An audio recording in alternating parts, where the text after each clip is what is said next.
Ya, bien chicos, buenas tardes. Vamos a empezar con la resolución del banco de preguntas del capítulo de cardiología. Ya, vamos a iniciar con cardiología.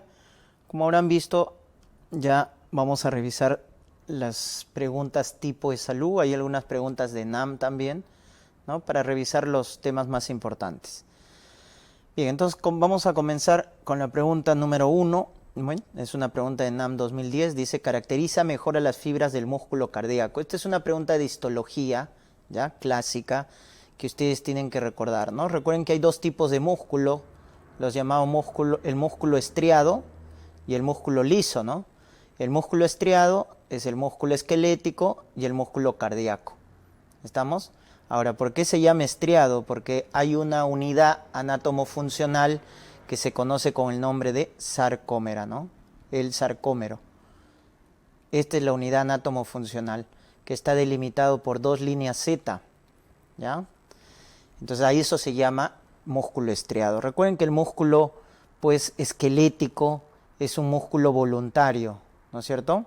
En cambio, el músculo cardíaco es, en este caso, inervado por el sistema nervioso autonómico, ¿no? El simpático, el parasimpático, y se caracteriza, recuerden, porque actúa como un sinsitio, ¿ya chicos? O sea, como un todo. ¿Y por qué? Porque tiene conexiones entre cada miocito cardíaco, debido a la presencia de los discos intercalados, hacen que se comuniquen uno con otro, son conexiones eléctricas. Eso no está presente pues ni en el músculo esquelético y menos en el músculo liso. Recuerden, el músculo liso es fusiforme, uninuclear, ¿no? Y no tiene sarcómero, por eso se llama músculo liso. ¿Ya? Entonces, algo que deben acordarse del músculo cardíaco es estas conexiones eléctricas que lo hacen actuar como un sinsitio llamado discos intercalados. Muy bien. Y acá el dato en esta pregunta, en la pregunta número 2, estaba en el hecho de que les mencionaban tejido muscular cardíaco que tiene bastante glucógeno, ¿no es cierto?, como fuente energética, y te preguntan cuáles son las células que se están describiendo. Entonces, fácilmente, ¿cuál de estas pertenece al sistema cardíaco? Las fibras de Purkinje, ¿no?, que son las que conducen a mayor velocidad el impulso cardíaco, ¿ya? A mayor velocidad, más o menos 2 metros por segundo es la conducción de las fibras de Purkinje, ¿no? Bueno, en este caso, músculo liso, no, el músculo liso no tiene reservas de glucógeno como tal, ¿ya? Recuerden que el músculo liso es un músculo que, si bien es cierto, su fuerza de contracción es sostenida, pero no forma parte como tal del músculo cardíaco. Ya lo hemos dicho, el músculo liso carece de sarcómera, ¿ya?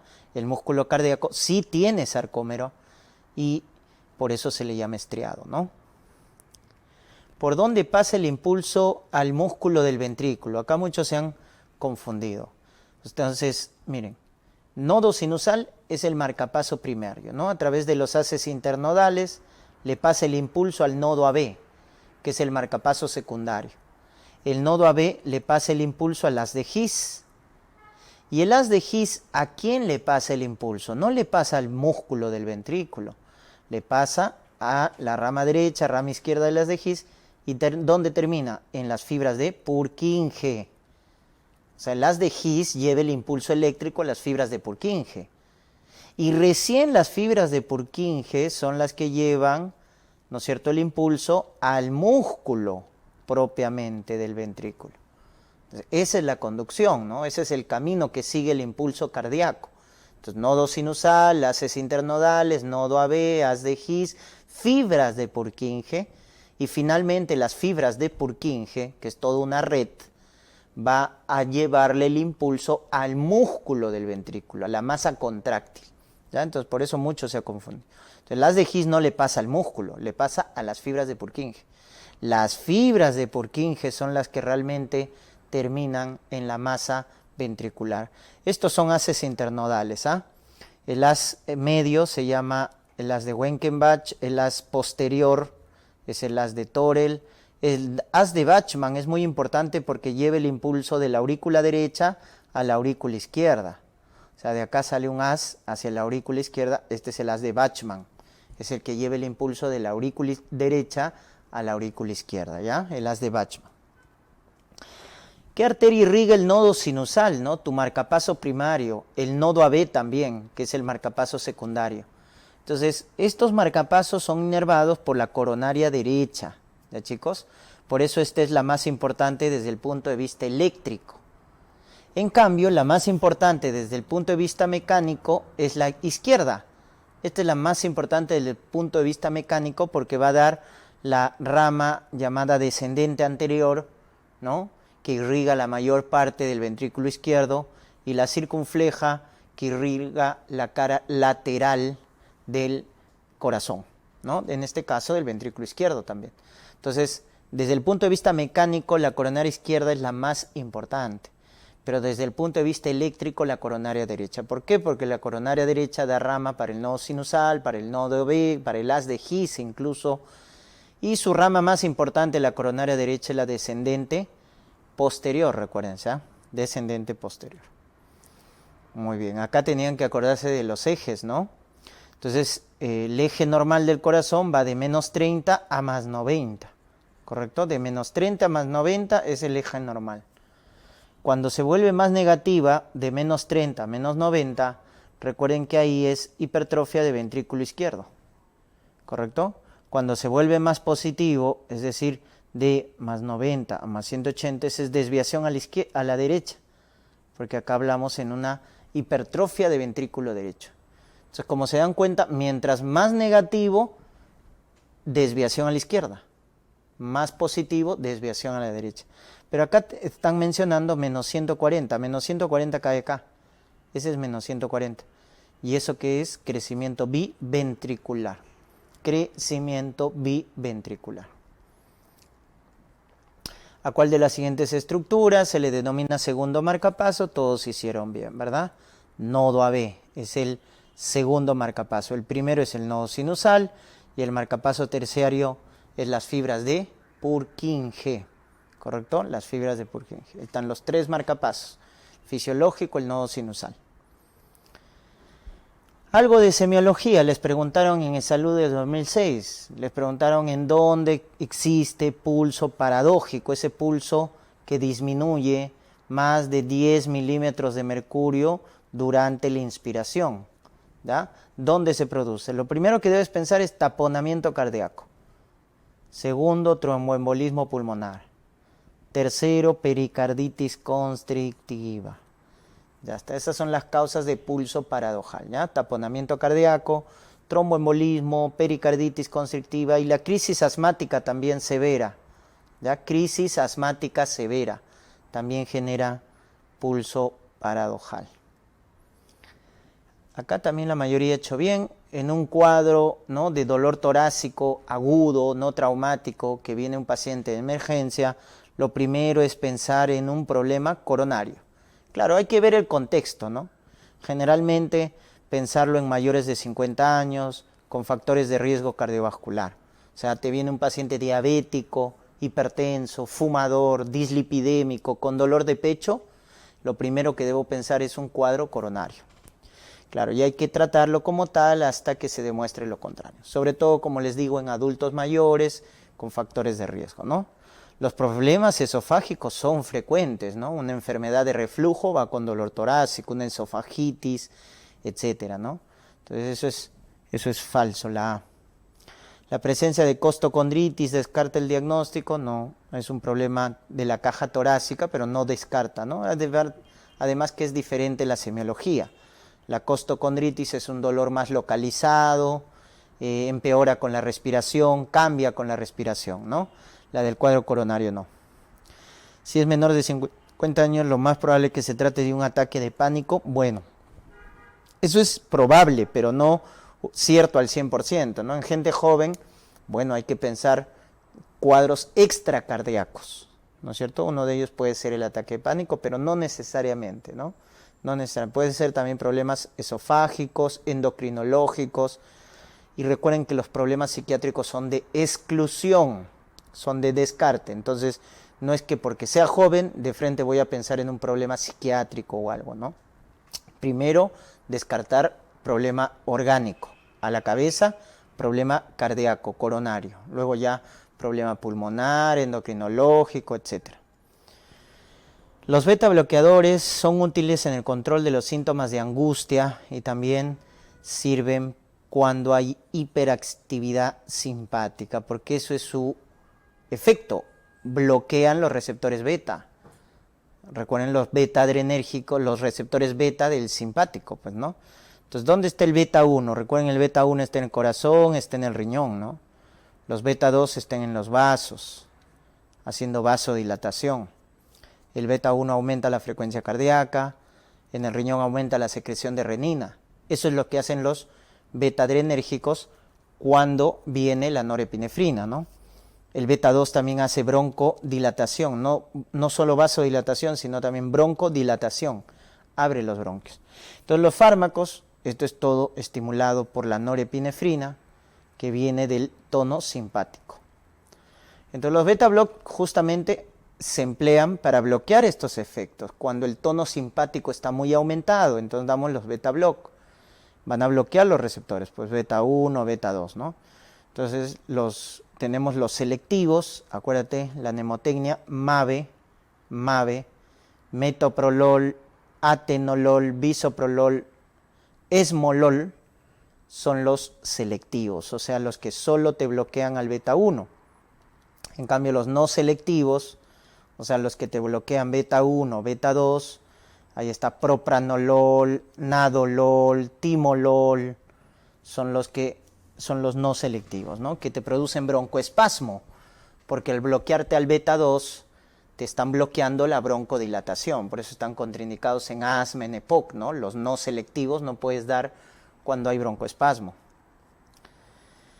Y ahí está la pregunta, ¿quiénes son cardioselectivos? Acuérdate tu mnemotecnia, MAVE, ¿ya? Metoprolol, atenolol, bisoprolol y esmolol son los cardioselectivos, o sea, los que bloquean solo el beta 1. Los demás son no selectivos, timolol, pindolol, propranolol, nadolol. Esta es otra pregunta de fármaco, ¿no? ¿Dónde es el bloqueo de la angiotensina 2, pero de sus receptores? Entonces, acuérdate, el hígado produce angiotensinógeno, que es convertido por efecto de la renina, que es una enzima producida por el riñón, en angiotensina 1. Luego la angiotensina 1 se convierte en angiotensina 2. Y luego la angiotensina 2, a través de su receptor llamado AT1, va a producir todos sus efectos, ¿no? Vasoconstricción, aumento del tono simpático, ¿ya? Produce, en este caso, aumento de la secreción de aldosterona, aumento de la secreción de ADH, y también es fibrótico, ¿no? Fibrosis del corazón, hace todo eso, ¿ya? Vasoconstricción, aumenta el tono simpático, aumenta la secreción de aldosterona, aumenta la secreción de ADH y fibrosis también del corazón, hace remodelado cardíaco, ¿no? Ese es el famoso sistema renina-angiotensina-aldosterona. Lo que te están diciendo acá es el bloqueo. ¿Cómo puedes bloquear? Por ejemplo, puedes bloquear acá la renina con este fármaco, alisquiren, es el inhibidor directo de la renina. Y luego acá también hay una enzima importante en esta conversión de angiotensina 1 a angiotensina 2, que es la ECA, ¿no? Entonces también puedes bloquear esa enzima, los famosos YECAs, pues, ¿no? Captopril, enalapril, lisinopril, son los YECAs. Y luego el tercer blanco es los receptores, y eso es lo que te está preguntando, ¿no? ¿Qué fármaco bloquea los receptores AT1 de la angiotensina 2? Ahí está, los AT1. Son los llamados ARA2, los ARA2, antagonistas de los receptores de angiotensina 2, donde está pues valsartán, candesartán, losartán, etcétera, ¿no? Enalapril es un YECA, o sea, bloquea la enzima, ¿no? La ECA bloquea, no el receptor. El receptor es bloqueado por los ARA2, valsartán, candesartán, etcétera, ¿no? Nifedipino, diltiazem son calcio antagonistas y propranolol es un beta bloqueador. Diurético de asa. Los diuréticos de asa son los más rápidos en actuar y los más potentes en actuar. Por eso se utiliza en cuadros de emergencia como un edema agudo de pulmón cardiogénico, en una injuria renal aguda, en una hipercalcemia severa. Ahí empleamos los diuréticos de asa, donde el máximo representante, ustedes se recordarán, es la furosemida. Chicos, furosemida es el diurético de asa de elección. Y como todo diurético, lo que va a reducir es la volemia, pues. ¿Por qué? Porque aumenta la diuresis, elimina agua, elimina sodio por la orina, con lo cual reduce la volemia. Y al reducir la volemia, ¿qué estás llenando? ¿Qué estás disminuyendo? Estás disminuyendo la precarga. Entonces estás disminuyendo el volumen de llenado, ¿no? El famoso volumen telediastólico. Entonces, como baja la volemia, baja la precarga, baja el volumen telediastólico. ¿Ya? Entonces, por eso acá también disminuye la presión de llenado, ¿no? Del ventrículo izquierdo. ¿Ya? Disminuye la presión. ¿Por qué? Porque está bajando la volemia, está bajando la precarga. ¿Ya? Muy bien. Aumenta la tasa de filtración, no disminuye, aumenta. Por eso se utiliza en cuadros de falla renal aguda. ¿Ya? De falla renal aguda. ¿Cuál es la causa principal del primer ruido cardíaco? El cierre de las aurículo-ventriculares. Muy bien, que se da en esta fase del ciclo cardíaco. Ustedes recordarán, contracción isovolumétrica. Ahí se cierran las aurículo-ventriculares y producen el primer ruido. Recuerden que primero se cierra la válvula del lado izquierdo, mitral. Luego se cierra la válvula del lado derecho, tricúspide.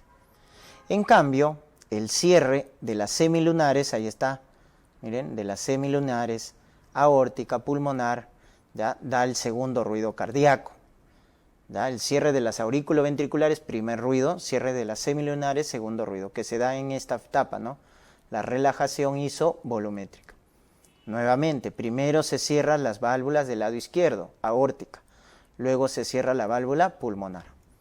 ¿Ya? Como están viendo, primero siempre se cierran las válvulas del lado izquierdo.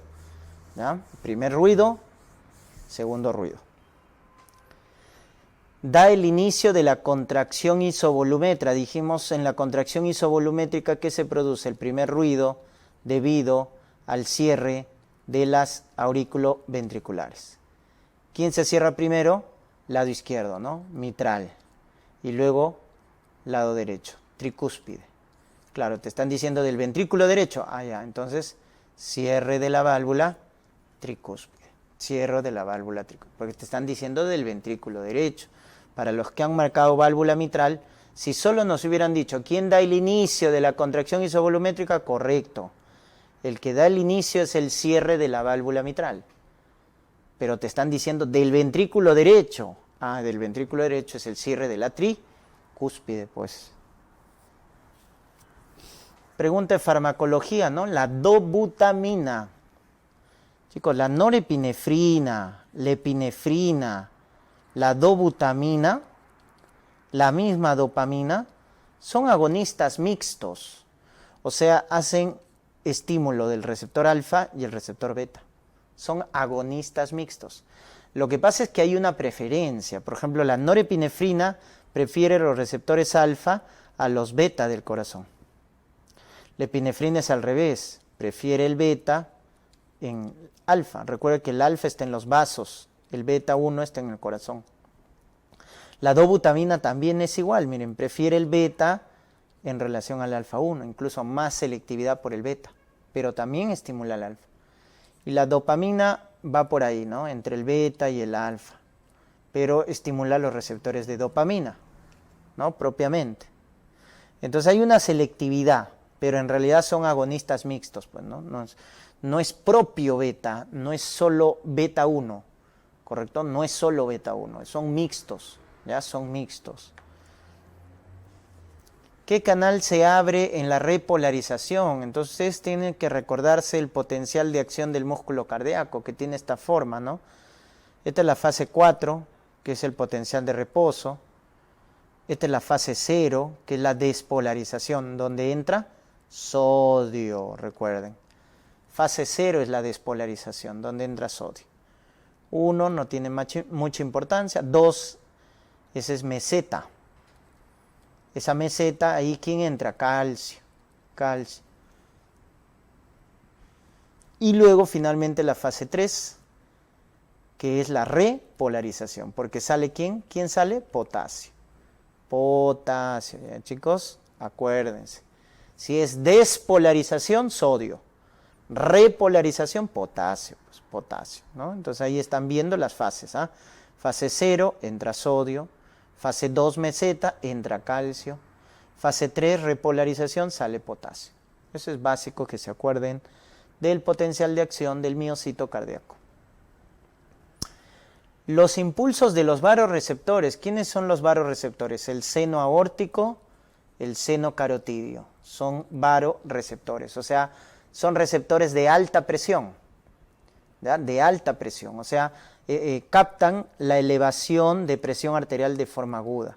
Cuando la presión se eleva, estos captan ese estímulo y lo van a conducir a través de los pares craneales, el seno aórtico a través del vago, el seno carotidio a través del glosofaringio, y a dónde lo van a llevar, al centro vasomotor, que está en el bulbo raquídeo, en este núcleo, ¿no? Núcleo del tracto solitario, que es un núcleo sensitivo, núcleo del tracto solitario. Y luego el bulbo raquídeo es el que reacciona, o sea, al bulbo raquídeo le llevaron el mensaje de que la presión estaba elevada. ¿Y cómo responde el bulbo raquídeo? Estimulando al parasimpático y bloqueando al simpático. Y de esa manera bajamos la presión arterial. Entonces, ese es un arco reflejo. Lo que hemos visto es el control a corto plazo de la presión arterial. Cuando dicen control a corto plazo de la presión arterial, es los varoreceptores, el seno carotidio, el seno aórtico, que llevan la información de que la presión está elevada al bulbo raquídeo, y el bulbo responde estimulando al parasimpático y bloqueando al simpático, con lo cual la presión cae. O sea, se regula, ¿no? Bien, el criterio de Sokolov, recuerden, el criterio de Sokolov para hipertrofia ventricular izquierda en el electrocardiograma es, ¿no es cierto?, S, que es la onda hacia abajo, suelo, que lo medimos en las precordiales derechas, B1, B2. Entonces sumo S más la onda R, arriba, R, en precordiales izquierdas. Si eso suma más de 35 milímetros, ese es un Sokolov positivo para hipertrofia de ventrículo izquierdo. Para hipertrofia de ventrículo izquierdo, ¿no? Sokolov positivo. Obviamente hay que confirmarlo. ¿Con qué? Con un ecocardiograma. Finalmente el ecocardiograma es la prueba más sensible, más específica, que te va a confirmar la hipertrofia, ¿ya? El ecocardiograma. Pero el EKG nos orienta, ¿no? Nos dice si es que el ventrículo puede estar hipertrofiado, con este criterio llamado Sokolov. Son factores de riesgo cardiovascular excepto, ¿no? Ya está. Esta es una pregunta básicamente de comprensión, ¿no? Porque nos dice, si la diabetes está controlada, ya no es factor de riesgo, pues. O sea, si la hemoglobina glicosilada está a menos del 7%, ya no es factor de riesgo cardiovascular, ¿no? Es como que me digan, paciente que fuma y ya dejó de fumar más de 2, 3 años, ya bajó su riesgo cardiovascular, porque ya dejó el tabaco, ¿no? Entonces igual, pero si es un fumador activo, sedentarismo, sobrepeso, dislipidémico, sí son factores de riesgo, ¿no? En la dislipidemia, sobre todo, el HDL bajo, pero sobre todo este de acá, el LDL aumentado, es el que se ha correlacionado con mayor riesgo cardiovascular. El sobrepeso también, ¿eh? El sobrepeso también, ¿ya? Obviamente la obesidad, ¿no?, es el factor de riesgo que tiene, en este caso, asociación como factor de riesgo cardiovascular, pero el sobrepeso también, ¿ya? El sobrepeso también. ¿Cuál es la arteria que se obstruye con más frecuencia en el infarto agudo de miocardio? Entonces, recuerden que la principal causa de cardiopatía isquémica es la aterosclerosis, la formación de placas de ateroma, ¿no? Y las que más se afectan, las arterias coronarias, es las del lado izquierdo. En primer lugar, descendente anterior. Segundo lugar, circunfleja. Tercer lugar, descendente posterior. O sea, si se dan cuenta, la más afectada es la coronaria izquierda. Más raro, coronaria derecha. Esa es la afectación. O sea, la que más se afecta es la descendente anterior, rama de la coronaria izquierda. Es la que más se ocluye por placas de ateroma. El estudio multicéntrico de Framingham justamente nos ha demostrado los factores de riesgo más importantes desde el punto de vista cardiovascular. Por eso se les llama así, factores de riesgo cardiovascular mayores, donde tenemos los no modificables como la edad, ¿no? Más de 50 años, ¿no? Más o menos el punto de corte, más de 50 años, varón tiene más riesgo de cardiopatía isquémica. Y luego tenemos la diabetes, la hipertensión, tabaquismo, dislipidemia. Ya está. Esos son los 4 factores de riesgo mayores, asociados a la edad y al sexo masculino. Por eso, acá, tabaco, sexo, hipertensión, dislipidemia, sí. Historia, esto no entró en el estudio multicéntrico de Framingham, ¿ya? La historia familiar no se recabó como información. Los demás sí, la edad, el sexo, diabetes, hipertensión, tabaco, dislipidemia. Esta es una pregunta que nos habla sobre las complicaciones del infarto, ¿no? Paciente con cardiopatía isquémica, con infarto, ¿por qué se muere? Entonces, un paciente que ha tenido infarto, ¿ya, chicos? Tiene complicaciones eléctricas y complicaciones mecánicas. La complicación eléctrica, arritmias. Complicación mecánica, insuficiencia cardíaca. ¿Y por qué les hago recordar de estas 2 complicaciones? Porque las arritmias son las que causan la muerte de forma precoz, de forma extrahospitalaria, es decir, no llegan al hospital. El paciente le da un infarto y se muere en el lugar por una arritmia. Por eso causa de muerte precoz, causa de muerte extrahospitalaria. En cambio, la falla cardíaca, la causa mecánica es tardía. También le llaman así, intrahospitalaria, ¿no? Porque al final se muere el paciente también a largo plazo por la falla cardíaca. Por eso la mortalidad por infarto está relacionada más probablemente a la complicación eléctrica de forma prematura. Pero a largo plazo la falla cardíaca, ¿ya? ¿Un infarto puede dar shock cardiogénico? Sí, cuando el infarto necrosa más del 40% del ventrículo izquierdo. Da shock cardiogénico, ¿no? Que también tiene alta tasa de mortalidad. Pero lo estás viendo desde el punto de vista ya mecánico, ¿no? Pero lo más importante es la arritmia a corto plazo, es lo que genera más mortalidad. ¿Cuál es la causa más frecuente de muerte por infarto? Miren, prehospitalario. Ahí está, ¿se dan cuenta? Esta pregunta de salud es del 2018. Es del 2018, una pregunta reciente, ¿no? En la cual les dicen de las complicaciones cuál es la causa de muerte prehospitalaria, extrahospitalaria, o sea, no llega al hospital, se muere súbitamente en el lugar y eso es por arritmias. Y esta es la arritmia que causa más muerte, ¿no? Entonces, si yo hablo del infarto, estamos hablando de las complicaciones eléctricas, las arritmias, es la más frecuente y la que genera más mortalidad. La más frecuente, ojo, postinfarto son las extrasístoles ventriculares y la que genera más muerte es la fibrilación ventricular, que genera paro, ¿no? Que genera paro cardíaco. Ya está. Entonces, las arritmias, recuerden, es una causa importante de muerte, ¿ah? El diagnóstico de infarto se establece en el electrocardiograma. ¿Por qué? Bueno, hay alteración a nivel de la onda T, hay alteración del segmento ST, y ya de forma patológica puede aparecer la famosa onda Q. ¿Correcto? Entonces hay una secuencia, ¿no? Porque cuando se altera la onda T nos indica isquemia. Cuando se altera ya el segmento ST indica lesión. Y cuando ya hay onda Q, esto indica necrosis.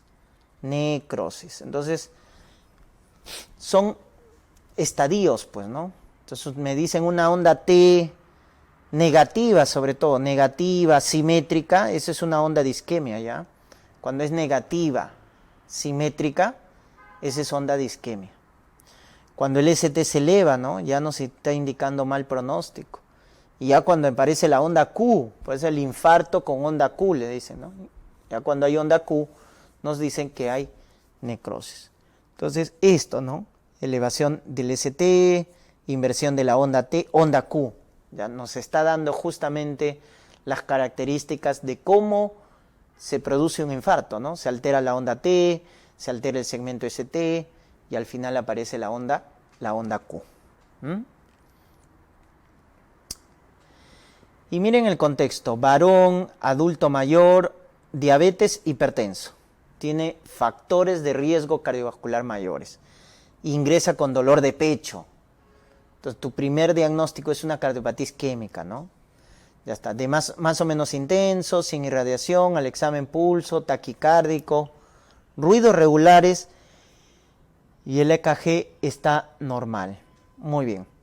Entonces, si hace 6 horas se está presentando dolor y no calma, entonces eso es un cuadro ya agudo. Porque recuerden que la cardiopatía isquémica tiene una forma crónica y una forma aguda.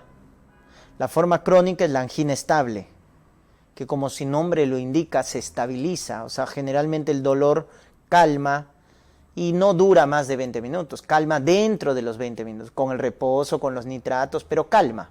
Por eso se llama estable, de estacionario. En cambio, el cuadro agudo, llamado SICA, síndrome isquémico coronario, este es el que perdura, ¿no? Es más intenso, dura más de 20 minutos. Ahí estás haciendo referencia de la angina inestable, pues. Inestable, porque dura más de 20 minutos, es progresiva, va aumentando de intensidad. Claro, si ya te dicen que las troponinas están positivas, ya te están hablando de un infarto agudo de miocardio, ¿no? Para hablar de infarto, tienes que evaluar las enzimas que estén positivas, ¿ya? Y el electrocardiograma para ver el segmento ST, pues, ¿no? Si está elevado o no está elevado. Entonces, como te das cuenta, en el cuadro agudo hay 2 elementos diagnósticos muy importantes, el EKG y las enzimas. En el cuadro agudo, esas son las 2 pruebas esenciales. Entonces, este es un caso de un síndrome isquémico coronario agudo. ¿Cómo debemos evaluar al paciente? Como toda emergencia con su ABC, porque es una emergencia, a vía aérea, ventilación, circulación, y luego ¿qué? EKG en los primeros 10 minutos del ingreso y troponinas, enzimas. Entonces acá te dice que el EKG de ingreso es normal. Entonces, ¿qué debes hacer? ¿Lo indicado es darle de alta? No, doctores. Porque el EKG es una fotografía eléctrica del momento. Puede que al inicio esté normal y luego va a empezar a aparecer las alteraciones. Es por eso que la conducta sería tomarle un nuevo EKG. Entonces, chicos, el EKG, cuando está sospechando una cardiopatía isquémica coronaria aguda, se pide en los primeros 10 minutos del ingreso y si sale normal se puede repetir cada 15 minutos. Cada 15 minutos. Y esto lo asociamos con las troponinas, que son las enzimas más sensibles y más específicas. Por eso la mejor conducta es 2 y 4, porque es un problema agudo. Entonces, EKG, un nuevo EKG, a pesar que el primero está normal, y enzimas cardíacas, biomarcadores. Acá miren, supradesnivel del ST en un adulto con dolor de pecho. O sea, supradesnivel, ahí está, miren, está elevado el ST, cóncavo hacia abajo, ¿no? Ya está, en más de 2 milímetros, en B1 a B4. Entonces, si el ST cóncavo hacia abajo está elevado en B1 a B4, ¿qué infarto es? Claro, es un infarto agudo de miocardio. ¿Cuándo hablas de infarto? Cuando te digan que el ST está elevado, cuando te digan que hay onda Q, o cuando te digan enzimas positivas. Cuando te digan en un caso clínico de dolor de pecho en un paciente con factores de riesgo, cuando te digan esos datos, ST elevado, onda Q, enzima positiva, ahí hablas de infarto, ¿ya? Ahí hablas de infarto agudo de miocardio. Antiguo no, pues, ¿no? Es algo reciente que está presentando el paciente, entonces es un infarto reciente, ¿no? ¿De qué cara? Si es de B1 a B4, recuerden, es la cara anteroseptal, ¿no? B1 a B4, es la cara anteroseptal. Acá, dolor de pecho, 5 minutos, miren, y que calma con el reposo. O sea, el dolor de pecho ha durado menos de 20 minutos. ¿Qué angina era? Estable. La forma crónica, porque calma, ¿no es cierto? Calma con el reposo, con los nitratos, por lo cual dura menos de 20 minutos. Es la angina estable, ¿no? Hay que darle su antianginoso de elección, que es el beta-block, ¿no? Ayudarlo también con nitratos, pero el de primera línea, el beta. Su antiagregante plaquetario, aspirina, ¿no? Su estatina. Eso se da al paciente con angina estable, ¿no? Su beta-block, su aspirina, su estatina, Ya está. La angina de Prinzmetal se ve en gente joven, ¿no? Sobre todo los varones que consumen cocaína y se produce por vasoespasmo coronario, ¿correcto? Vasoespasmo coronario. Por eso se produce la angina de Prinzmetal, ¿ya? Y la inestable ya dijimos, ¿no? Es un cuadro agudo, igual que el infarto agudo de miocardio. Y ahí, en el cuadro agudo, angina inestable, la gran diferencia es que el dolor dura más de 20 minutos, no calma. Con el reposo, con los nitratos, no calma. Por eso se llama inestable, pues, cuadro agudo. La que calma es la estable, ¿no? La que dura menos de 20 minutos. La gran diferencia. Y acá nos preguntan la enzima que sirve para los reinfartos, ¿no? Porque dice paciente con infarto, tiene alteraciones en el EKG. ¿Qué alteraciones? Elevación de ST, onda Q, eso te dice que es un infarto. Y troponinas alteradas 2 días después de presentar dolor con radiación a brazo, para comprobar que se ha reinfartado. ¿Qué pido? CPKMB. ¿Por qué no pides troponinas? Porque las troponinas empiezan a elevarse a las 4 horas. Más o menos a las 4 horas empiezan a elevarse después de aparecido el infarto, ¿no? Si acá están las 0 horas del infarto, la primera enzima en elevarse, recuerden, es la mioglobina. Es la primera, pero cae rápido. A las 24 horas nomás cae. ¿Ya? A las 24 horas. Pero es la primera en elevarse. Luego están las troponinas, ¿no? A las 4 horas, pero las troponinas hacen esta curva sostenida, porque permanecen 10 a 14 días elevado, y son las más sensibles y las más específicas, pero permanecen elevados 10 a 14 días. Entonces no te sirve para el reinfarto. ¿Cómo te darías cuenta si se ha reinfartado? Con la CPKMB, ¿no? Que también se eleva 4 o 6 horas y cae a las 48 horas más o menos. Esa es su cinética. Entonces, como aumenta y cae, entonces la CPKMB, esta sí nos servirá para los reinfartos, porque su elevación no es sostenida, cae a las 48 horas. En cambio, tú con las troponinas no puedes ver los reinfartos, porque si mides de nuevo las troponinas, van a seguir elevadas, pues van a seguir elevadas. Y esto es básico que te recuerdes del tratamiento, ¿no? Si te dicen ST elevado, cuando has tenido tu Zika, ¿no? Tu cuadro isquémico, un Zika, ¿correcto? ST elevado, Entonces tienes el Zika. Con el EKG vas a clasificarlo en ST no elevado, con el EKG, ¿no? Y ST elevado. Por eso tu primera prueba en el ingreso del paciente, en los primeros 10 minutos del ingreso, ¿cuál es? Electrocardiograma. Esa es tu prueba elemental. Entonces, si el ST no estaba elevado, recuérdate que acá tienes 2 diagnósticos. Angina inestable y el infarto. ¿Qué infarto? No Q. Ya está. ¿Cómo lo diferencias? Con las enzimas, pues. Angina inestable negativo, infarto, troponinas positivas. Ahí están tus 2 diagnósticos del ST no elevado. En cambio, si el ST está elevado, no, este da de frente infarto, pero se llama con onda Q, ¿correcto? O sea, sí tiene onda Q. El infarto con onda Q es del ST elevado. O su homólogo, recuerden, ¿cuál es el homólogo del ST elevado? Bloqueo completo de rama izquierda. Es lo mismo, ¿ya? ST elevado, bloqueo completo de rama izquierda, te va a dar un infarto con onda Q. Entonces, fisiopatológicamente, ¿qué está pasando, no? Doctores, en el ST no elevado, la arteria coronaria se está obstruyendo, pero de forma parcial. En cambio, cuando el ST se eleva, la arteria coronaria se está obstruyendo, pero de forma total. Se ha obstruido toda la arteria coronaria. Entonces se dan cuenta que son 2 escenarios diferentes. Por eso el tratamiento va a ser diferente. ¿Cuál será el tratamiento acá? En un ST no elevado, en una angina inestable o infarto no Q, ¿cuál será el tratamiento? Antiagregante plaquetario, anticoagulante. Y en el ST elevado, en el infarto con onda Q, ¿qué hacemos? Como se ha taponado toda la arteria, se ha bloqueado toda la arteria, hace reperfusión con angioplastía o fibrinolíticos. Acá es donde hacemos reperfusión inmediata, con angioplastía, colocando un stent, o fibrinólisis, que es la terapia farmacológica, ¿no? Farmacológico. ¿Cuánto es la ventana terapéutica? 12 horas. Hasta 12 horas puedes reperfundir. Entonces, al decirte acá, chicos, ST elevado en D2, D3 ABF, te están en un varón de 55 años con dolor, onda Q, o sea, te están diciendo un infarto, ST elevado, el infarto con onda Q. Por lo tanto, se ha taponado, ¿verdad?, la arteria coronaria de forma completa. Entonces, ¿es un tromboembolismo? No, pues es un infarto. ¿Pero qué hay que dar? ¿Heparina o trombolíticos? Trombolíticos, ¿verdad? Ahí está. Eso es básico que recuerden, ¿ah?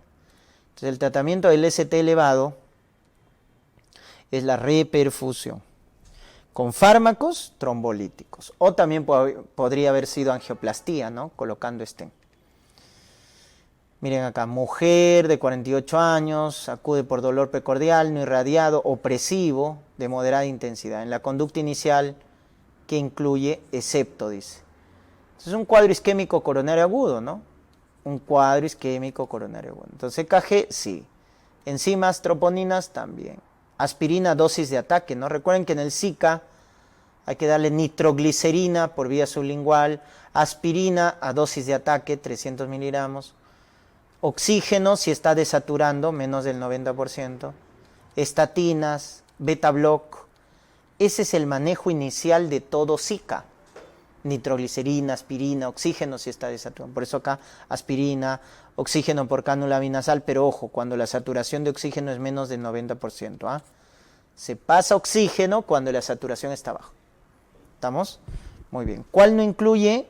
La vía central, pues chicos. Pues la vía central es ya de manejo secundario, ¿no? Manejo ya en la revisión secundaria, no en la revisión primaria o inmediata. Paciente con angina de pecho estable, dice. Y este es el dato, asmático. Si es asmático, ¿qué no puedes dar? Los beta-block no selectivos, pues, ¿te acuerdas? Propranolol, Nadolar. Los beta-block no puedes dar, pues, porque van a generar broncoespasmo. Por eso descartabas la A, descartabas la C, la D y la E. ¿Quién te quedaba? La B. Cuando hemos dicho, ¿no?, en una angina estable, el antianginoso de elección es el beta-block. Pero cuando no puedas utilizar beta-block, ¿quién lo reemplaza? Calcio antagonista. Este lo reemplaza. Y como sintomático quedamos nitratos. Nitratos. Esos son los antianginosos. Primera línea, beta-block.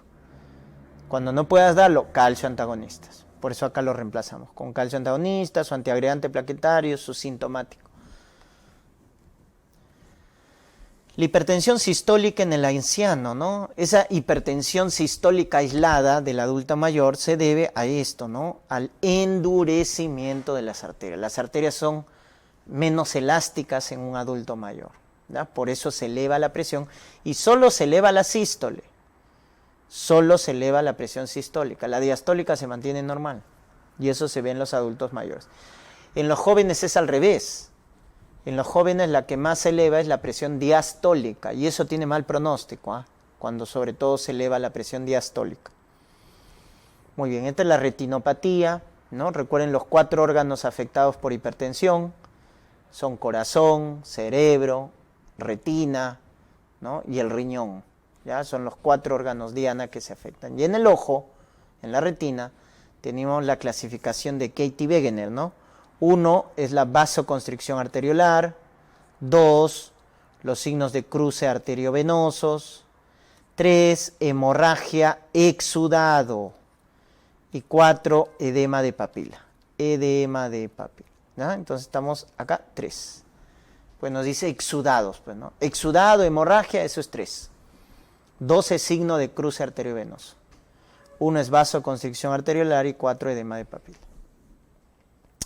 Ya está. Este es, si ustedes recuerdan, el 95% de la presión de la hipertensión es primaria o también llamada esencial. El 95%. O sea, lo más frecuente. Esencial, primaria, idiopática. Pero un 5% es secundaria. 5%. Como por ejemplo la enfermedad renal crónica terminal en los adultos mayores, en los jóvenes coartación de la aorta, el consumo de anticonceptivos hormonales, fármacos, ¿no? Ciclosporina, anticonceptivos, elevan la presión arterial. Y otro cuadro también secundario que da hipertensión es en gente joven. ataque de pánico, metanefrinas altas, les dice. Es el tumor de la médula suprarrenal. ¿Cómo se llama? Feocromocitoma, ¿no? Feocromocitoma. ¿Ya? ¿Cuál es su tríada? La tríada es cefalea, palpitaciones, diaforesis, con hipertensión o con crisis hipertensiva. Cuando veas un joven con una crisis hipertensiva y se asocia a cefalea, palpitaciones, diaforesis, debes pensar en feocromocitoma, que es un tumor de la médula suprarrenal, secretor de catecolaminas. Por eso nos da las llamadas metanefrinas altas en orinas. Ese es el dato, ¿no? Uno de ellos bien conocido es el ácido vanilmandélico. Ácido vanilmandélico es una metanefrina como producto de desecho de las catecolaminas. Muy bien. Si hablamos de la terapia antihipertensiva, tienen que acordarse de las comorbilidades, ¿no? Si te dicen abuelito, más de 60 años, raza afroamericana, tiene osteoporosis, ¿qué le das? Tiazidas, ¿no? Tiazidas hay que darle al abuelito, al paciente hipertenso de raza afroamericana, al paciente hipertenso con osteoporosis. Si te dice que es diabético, tiene insuficiencia cardíaca, hipertrofia ventrículo izquierdo, te dice que tiene, en este caso, proteinuria, microalbuminuria. Entonces, en esos casos, el que va de elección es YECA, ¿no? O en su defecto, si no tolera el YECA porque le produce tos seca, ARA2. Y cuando te dicen, pues, angina de Prinzmetal, fenómeno de Raynaud, ahí va bien los calcio antagonistas, ¿no? Calcio antagonista. Angina de Prinzmetal, ¿no? Por vasoespasmo. Tratamiento es calcio antagonistas. O el fenómeno de Raynaud, ¿ya? O cuando te dicen, pues, hipertiroidismo, migraña, fibrilación auricular, angina de pecho. Ahí, ¿quién es el de elección? Como antihipertensivo, beta bloqueadores. Los beta bloque en caso de hipertiroidismo, migraña, arritmias, angina, etc. O sea, acá te dicen diabetes, ¿no? Diabetes y tiene hipertensión, proteinuria, YECAS. Buscas en las alternativas YECAS si no hay, ¿no? En Alapril y si no, su hermana, pues, los ARA2. Si no encuentras YECAS, los ARA2. Acá también, miren, dice hipertenso con osteoporosis, ¿qué le dabas? Tiazidas, porque las tiazidas reabsorben calcio. Hipertenso con falla renal, depende, acá sí. Cuando hay hipertensión secundaria, producto de la enfermedad renal crónica, tú tienes que preguntarte acá dos cosas. ¿Cómo está la tasa de filtración? Si está la tasa de filtración más de 30 mililitros por minuto o los niveles de potasio están normales, el que das para controlar esta hipertensión en el paciente renal crónico son los YECAS. Ahí das YECAS. Pero si te dicen que ya la falla renal es avanzada, tasa de filtración menos de 30, los niveles de potasio están elevados, más de 5.5, ahí ya no puedes dar YECAS. Cuando la falla renal es muy avanzada, cuando los niveles de potasio están altos, no puedes dar YECA, porque el YECA te causa más falla renal y te eleva más el potasio, ojo. Por eso acá se dan los calcio antagonistas. Entonces acá te dice, miren, paciente hipertenso con falla renal, y miren, potasio elevado, ya no puedes dar YECA, ya tienes que dar calcio antagonista. Hipertenso con diabetes, ¿qué le doy al hipertenso con diabetes? YECA. Hipertenso con migraña, ¿qué le daba en migraña, en hipertiroidismo? Beta bloqueadores. ¿Ya? Hipertenso con angina de Prinzmetal, fenómeno de Raynaud, amlodipino, correcto, amlodipino. Pues es muy importante que recuerden sus comorbilidades, ¿ya chicos? Sus comorbilidades para indicar el antihipertensivo. Miren, 40 años, raza afroamericana, obeso, fumador, y miren su presión, 140/90. Ya está, soplo sistólico. ¿Cuál es su pretensión? ¿Es prehipertenso? No, ya es hipertenso, ¿no?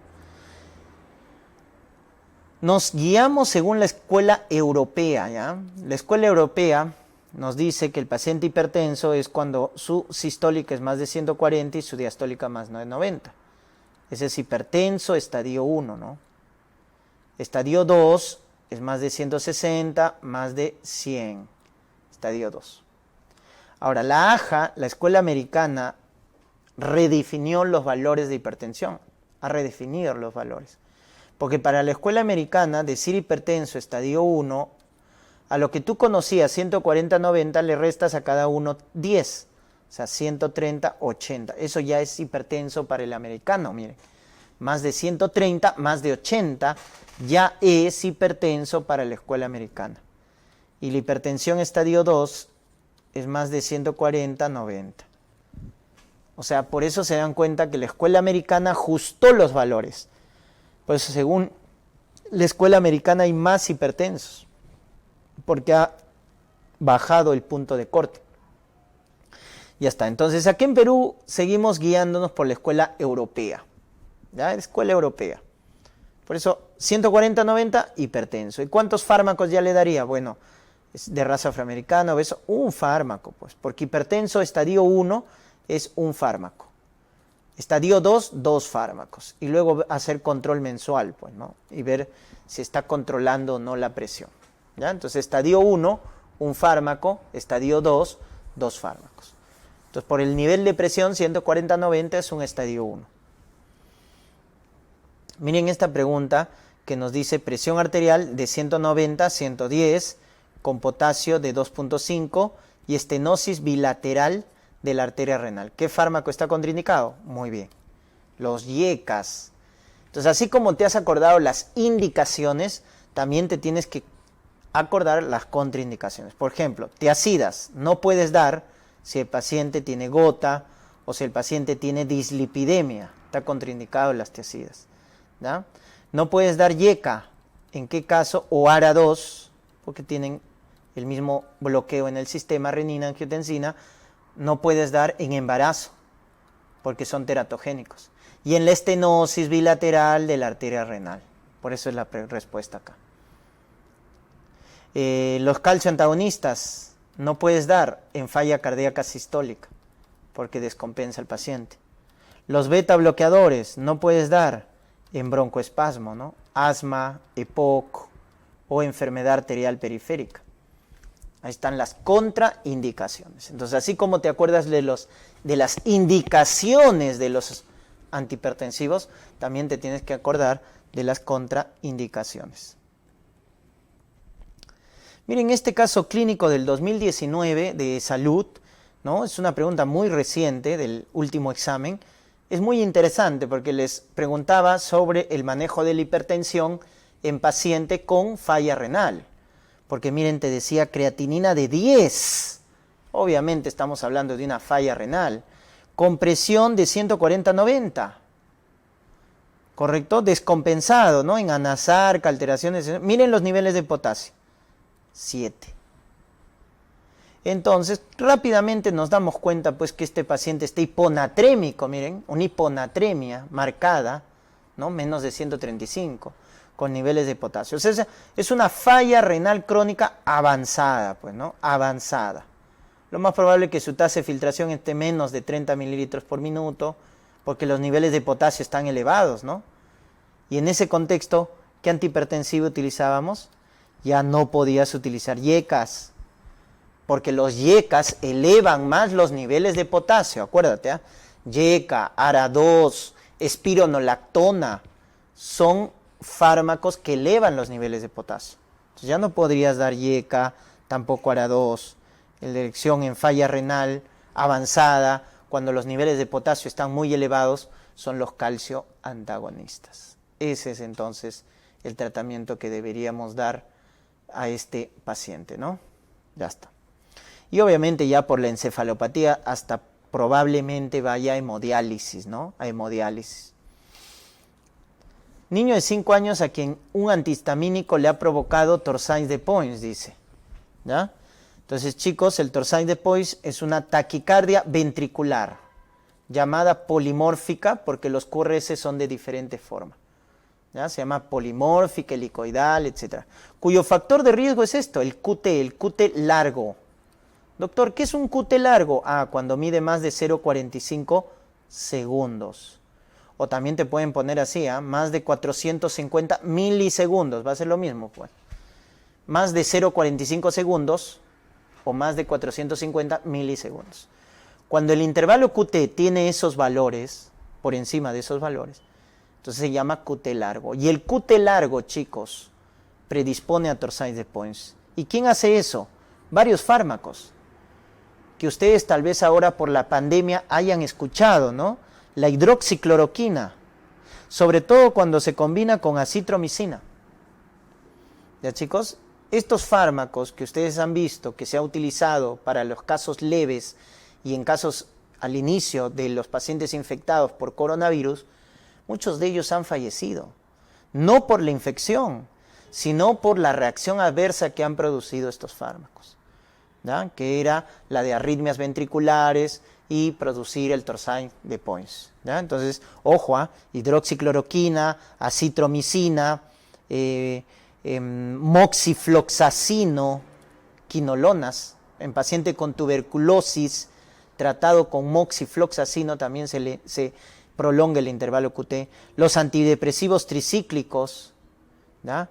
Los órganos fosforados como tóxicos, y de los antihistamínicos, la terfenadina, ¿ya? También la hipocalcemia, la hipocalemia prolongan el QT, ¿ya? Calcio bajo, potasio bajo, prolongan el QT, ¿ya, chicos? Y eso hay que tener mucho cuidado, porque al prolongar el QT se puede producir torsade de Points. ¿Cuál es la causa más común de embolias, chicos? Cardioembolismo, este de acá, ¿verdad? La fibrilación auricular es el principal factor cardioembólico. Por eso hay que anticoagular, pero no a todos, ¿verdad? ¿Cómo determinas si anticoagulas? Con este score, ¿verdad? El score de CHAS-VAS, que son siglas, ¿no? Falla cardíaca, hipertensión, la edad, ¿no? Más de 75 años, diabetes, stroke, ¿no? Enfermedad vascular, la edad, más de 65 años, el sexo femenino. Entonces, todo esto te da un puntaje, ¿no? Es una escala que te da puntos, ¿no? Por eso siempre acuérdate del CHAS-VAS. Te dicen, en el CHAS-VAS, 0 puntos. Allá, si es 0 puntos, solo hay que darle aspirina al paciente. Aspirina, nada más. 1 punto en el score de CHAS-VAS es varón. Ahí sí hay que darle anticoagulación, warfarina. O 2 puntos, pero si es mujer. O sea, ¿a quién se anticoagula? Al varón que tiene 1 punto en el score de CHAS-VAS, o a la mujer que tiene 2 puntos en el score de CHAS-VAS. Ahí anticoagulamos. Con warfarina, que es el más básico, que se controla con el INR, que debe estar entre 2 y 3. Con eso anticoagulamos y evitamos el cardioembolismo. En los demás casos, solo antiagregación plaquetaria, solo aspirina. ¿Cuál es la alteración más frecuente del ritmo cardíaco en niños? Acá muchos se han confundido, ¿ya, chicos? Es la taquicardia supraventricular. Esto es en los adultos. En los adultos la arritmia más frecuente es taquicardia sinusal, pero en los niños es taquicardia supraventricular paroxística. Es diferente, ¿correcto? Es diferente. También si te preguntan, ¿cuál es la arritmia más frecuente en la práctica clínica? En paciente hospitalizado, ahí es fibrilación auricular.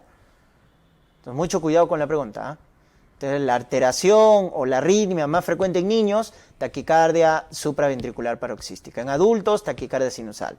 Ahora, si te dicen adultos, la arritmia más frecuente en la práctica clínica, en paciente hospitalizado, fibrilación auricular. Este es un caso clínico típico de los exámenes, ¿ya, chicos? Cuando les dicen mujer joven, correcto, mujer joven que ingresa por palpitaciones, y este es el apellido, súbitas, inicio, fin súbito, ¿no? Miren su frecuencia, 190, ¿no? Siempre su frecuencia va a estar entre 150 a 250. O sea, rápido, pues, ¿no? Rápido. Por eso tiene las palpitaciones. Rápidamente tú tienes que pensar en taquicardia paroxística supraventricular, que se produce por fenómenos de reentrada, cuyo tratamiento, maniobras vagales, no responde antiarrítmico, ¿no? Adenosina, cuando no responde a las maniobras vagales. Ya está. Ese caso es típico, ¿eh? Mujer joven con palpitaciones súbitas, regulares, la frecuencia está entre 150 y 250. Súbitas, pues, súbitas, ¿ya? No es una taquicardia sinusal, porque la taquicardia sinusal no es súbita, es progresiva. Y generalmente va de 100 a 150 los latidos. No es muy rápida la taquicardia sinusal, ¿ya? Taquicardia ventricular, bueno, la taquicardia, obviamente la frecuencia va a ser más de 100, taquicardia, pero para que sea ventricular, los QRS te tienen que decir que es ancho, ¿ya? En el EKG, o sea, más de 0,12 segundos. Y aparte una taquicardia ventricular, generalmente ya da paro cardíaco, ¿ah? El pulso está ausente, etcétera, ¿no? Ya está. Bueno, fibrilación auricular es irregular. Irregular te tienen que decir. Y generalmente, recuerden, la fibrilación se da en adultos mayores con cardiopatía. O sea, es raro que un joven haga fibrilación. Es raro. Es más frecuente en adultos mayores que tienen cardiopatía hipertensiva, isquémica, miocardiopatía dilatada, estenosis mitral, recuerden, ¿no? O sea, la fibrilación se produce en un corazón enfermo, Ya está. Entonces, ojo, les estoy avisando, mujer joven con palpitaciones súbitas, rápidamente piensa en taquicardia paroxística. No dudes, ¿ya? No dudes. Bueno, ¿cuál no es dato de hipercalemia? O sea, cuando el potasio está elevado, entonces la onda T, ¿no? Es la casita del potasio. Recuerden, la onda T es la repolarización ventricular. Entonces, cuando la onda T o el potasio se eleva, hace elevar a la onda T. Entonces, por eso la característica onda T alta y picuda, ¿no? Característica de la hipercalemia. Otro dato también de gravedad es este, el QRS ensanchado. Cuando el QRS ya se ensancha, eso es grave. Eso es grave. La onda P se aplana. La P, la onda P se aplana. ¿Ya? La onda T puede estar isoeléctrica, pero generalmente está alta y picuda, ¿no? Pero esto de acá, la onda U, eso es de la hipocalemia. Es al revés. Cuando te digan hipocalemia, ¿qué es lo que pasa? La onda T se aplana. Ahora sí se aplana. ¿Qué más? Se prolonga el QT. Recuerden, calcio bajo, potasio bajo, prolongan el QT. Y aparece la onda U. Ya, acuérdense, la U, acuerden, lo que son de alianza, ¿no? La U. Hipocalemia, ¿ya? Muy bien. Mujer atleta de 20 años acude a emergencia por presentar palpitaciones intensas en reposo de inicio brusco, ¿no? ¿A quién les hace acordar ese caso clínico? ¿Se dieron cuenta? Mujer joven, palpitaciones intensas, inicio brusco, súbito, regulares. Ya no sigo leyendo. ¿Para qué? Vas a dudar más. Taquicardia paroxística supraventricular. Maniobras vagales. Masaje del seno, ¿no? Del seno carotídeo. Masaje del seno carotídeo. No responde adenosina. No responde adenosina. Ya está. Muy bien. Entonces tienen que pensarse. No, la taquicardia no es súbita, no es brusca. Va de menos a más. Tú cuando haces ejercicio empiezas a hacer taquicardia, pero no súbitamente. Va haciéndose progresiva, ¿no? Va haciéndose progresiva. La respuesta vasovagal es por estímulo del parasimpático. Chicos, el parasimpático, a través de su acetilcolina, y la acetilcolina a través de sus receptores muscarínicos M2 que están en el corazón, ¿qué hace? Baja la frecuencia cardíaca, baja la fuerza de contracción. Con lo cual, entonces, cae el gasto cardíaco. Entonces va a haber una hipoperfusión, ¿no? Ya está. Entonces, al bajar la frecuencia, la fuerza de contracción, cae la presión arterial, ¿no es cierto? Entonces, porque recuérdate que presión es gasto por resistencia y gasto es frecuencia por volumen, ¿no? Entonces, recuerden que el parasimpático, representado por el nervio vago, es un cardioinhibidor, ¿ya, chicos?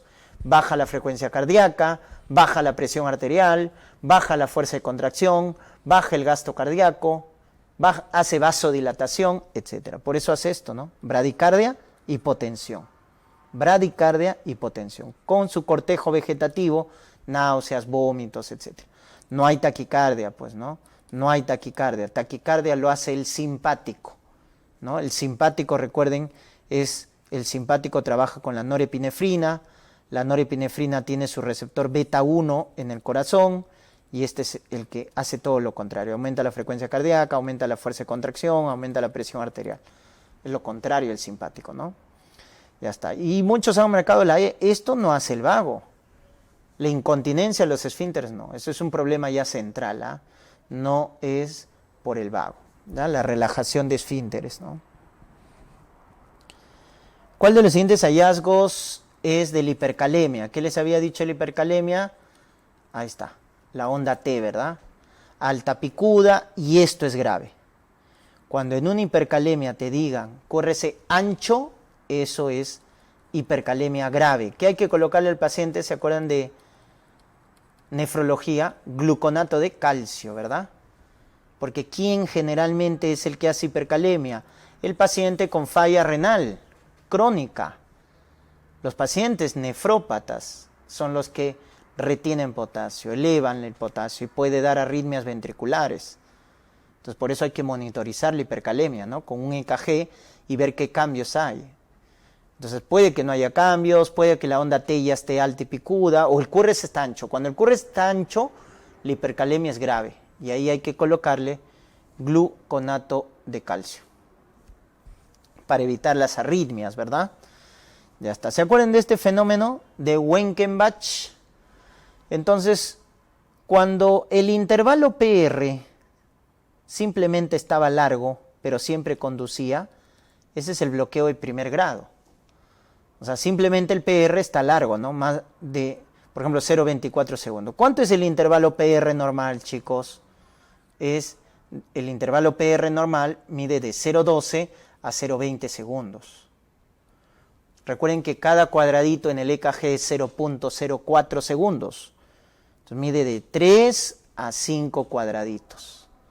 Entonces miren, en el bloqueo de primer grado, el PR está más de 0,20, pues. Miren, está 0,24. Pero siempre conduce. Siempre conduce. O sea, después de cada onda P hay un QRS. Después de cada onda P hay un QRS. Solo que el intervalo PR está largo. Es el bloqueo de primer grado.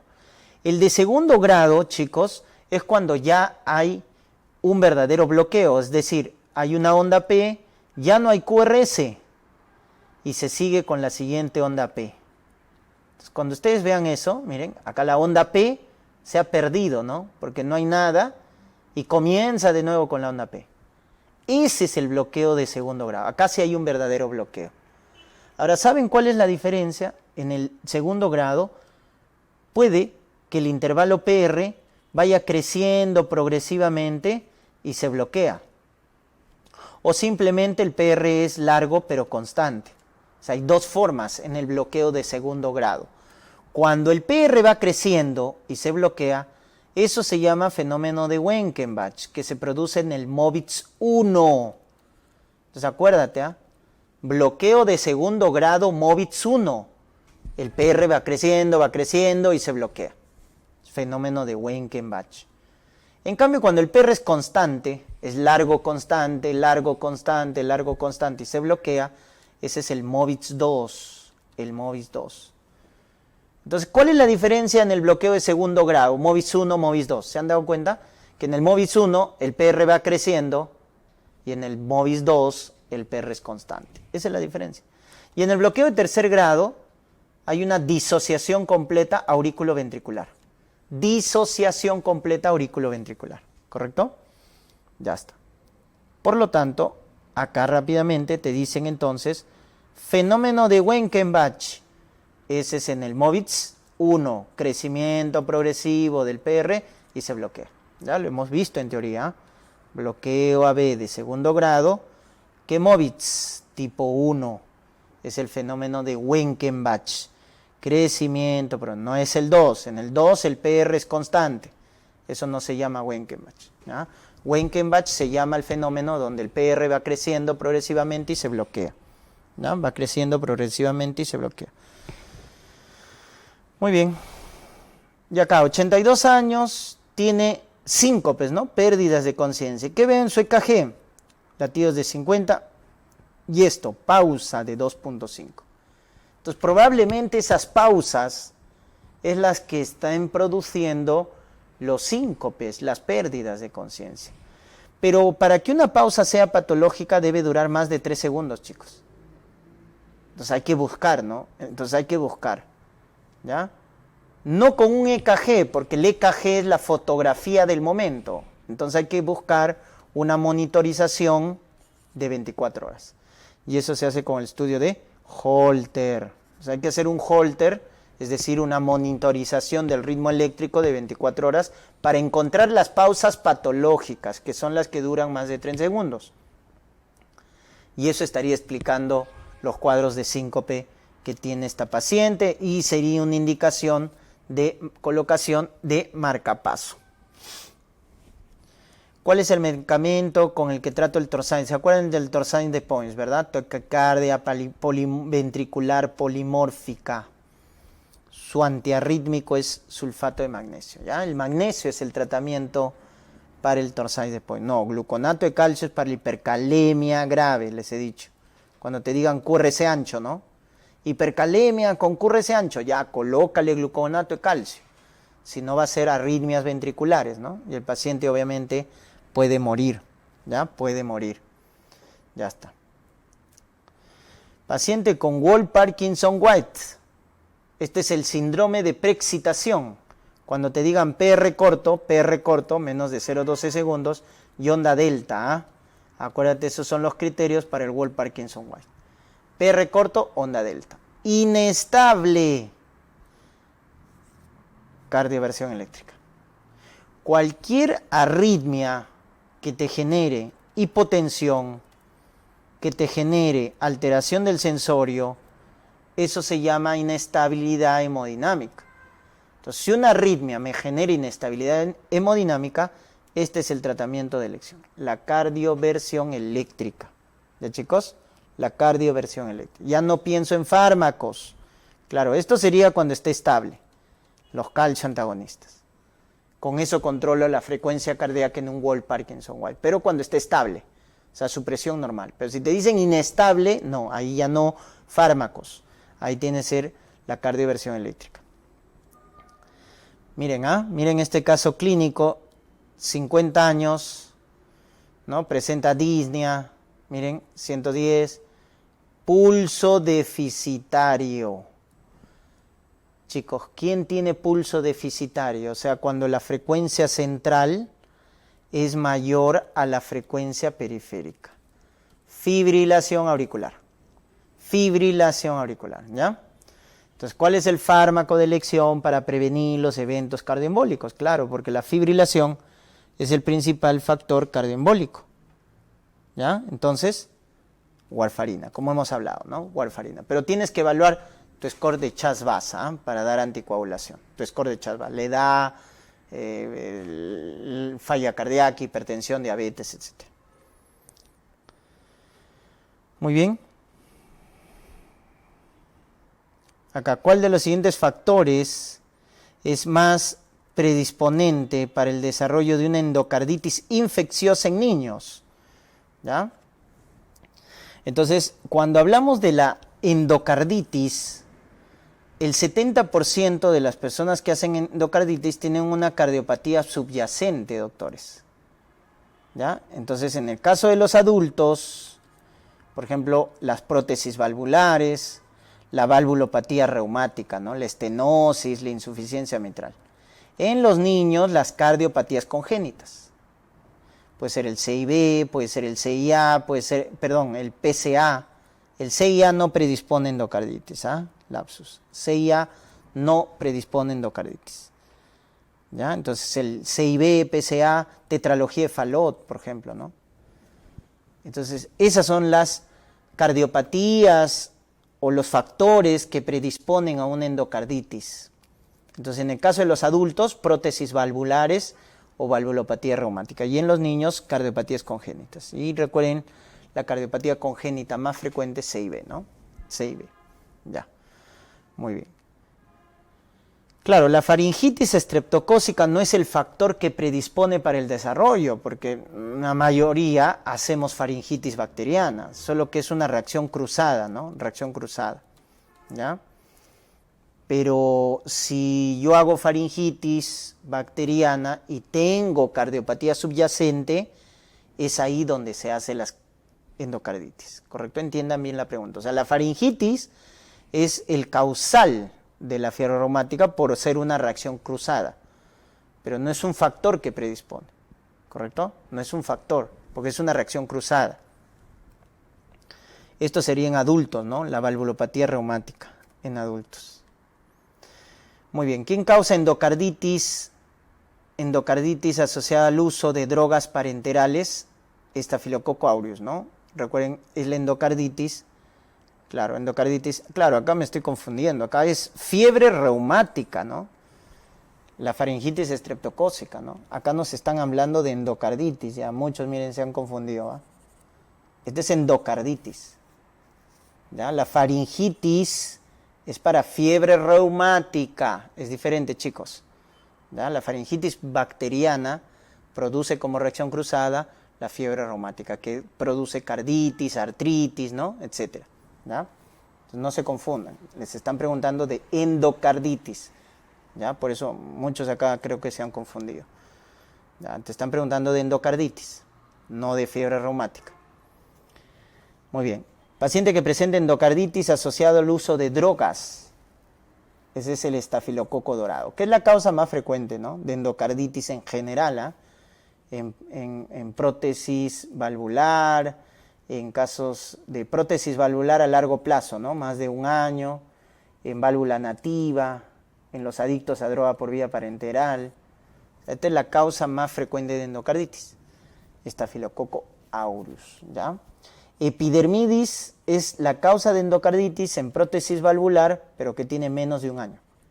Ahí sí, si te dicen endocarditis en prótesis valvular que tiene menos de un año, ahí es Staphylococcus epidermidis, que le llaman coagulasa negativa, porque ese aureus es coagulasa positiva.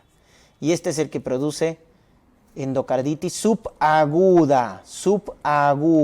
Cuando dicen eso, viridans. Porque aureus epidermidis producen endocarditis aguda. Criterio de endocarditis, acuérdense los criterios de Dux, mayores y por defecto los demás menores. Entonces siempre acuérdate los mayores, pues, ¿no? Hemocultivos, ecocardiograma o nuevo soplo de regurgitación. Ya está. Hemocultivo, ecocardiograma, nuevo soplo de regurgitación son criterios menores. Los demás son menores, ¿no? Fiebre, cardiopatía subyacente, fenómenos vasculares, fenómenos inmunológicos, adicto a droga por vía parenteral. O sea, todos los demás serán menores. Por eso acá te dicen, criterio menor. Criterio menor es fiebre, cardiopatía de base, fenómenos inmunológicos, embólicos. Pero hemocultivo no, pues, no es criterio menor. Hemocultivo es criterio mayor. Acá, ¿cuál de los siguientes hallazgos ecocardiográficos? Hemos dicho que el ecocardiograma es, al igual que el hemocultivo, un criterio mayor de Dux para endocarditis. Pero ¿cuándo es positivo? Cuando vemos una masa oscilante, que es la verruga bacteriana, cuando vemos una dehiscencia de prótesis valvular, o sea, cuando se ha desprendido la prótesis valvular, cuando vemos un absceso a nivel de los anillos valvulares, entonces eso nos indica que es positivo para una endocarditis. Por lo tanto acá, absceso periaórtico. ¿Prolapso de una válvula mitral? No, de prolapso o dehiscencia, pero de la prótesis valvular, no de una válvula nativa. ¿Ya? Entonces estos son los positivos. Más oscilante, dehiscencia de prótesis valvular, absceso, eso es positivo. Muy bien, entonces, por eso todo paciente, miren, tiene prótesis valvular y se va a someter a un procedimiento invasivo, hay que darle profilaxis antibiótica.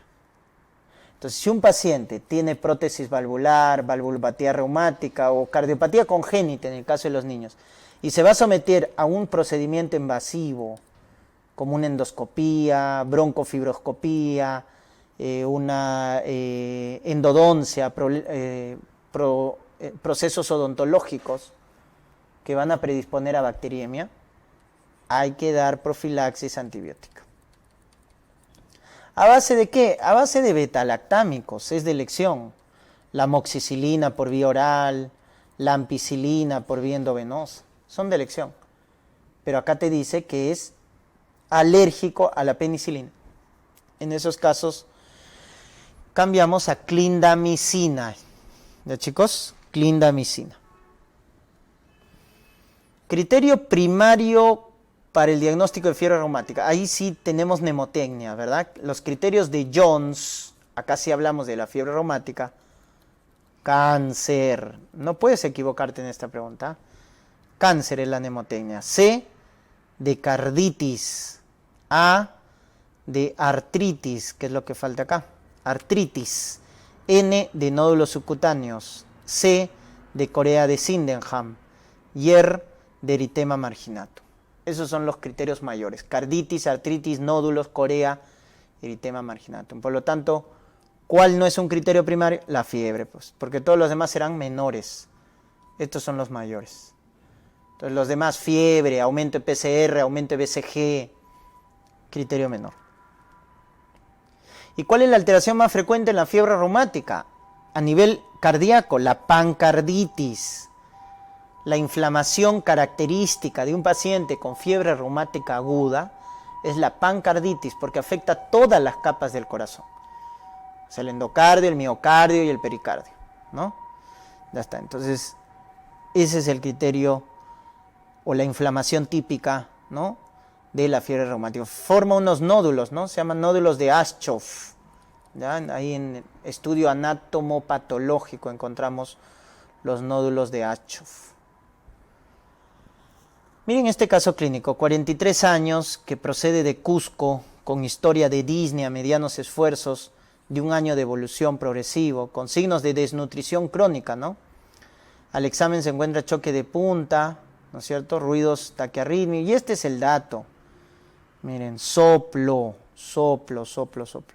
sistólico que se irradia a la axila. Pero es un problema crónico, miren, un año de evolución. ¿Ya? El síndrome de Stock-Adams va con síncopes a repetición. No es la clínica, este es disnea, no síncopes. Miocarditis, bueno, las miocarditis son cuadros agudos que van con falla cardíaca.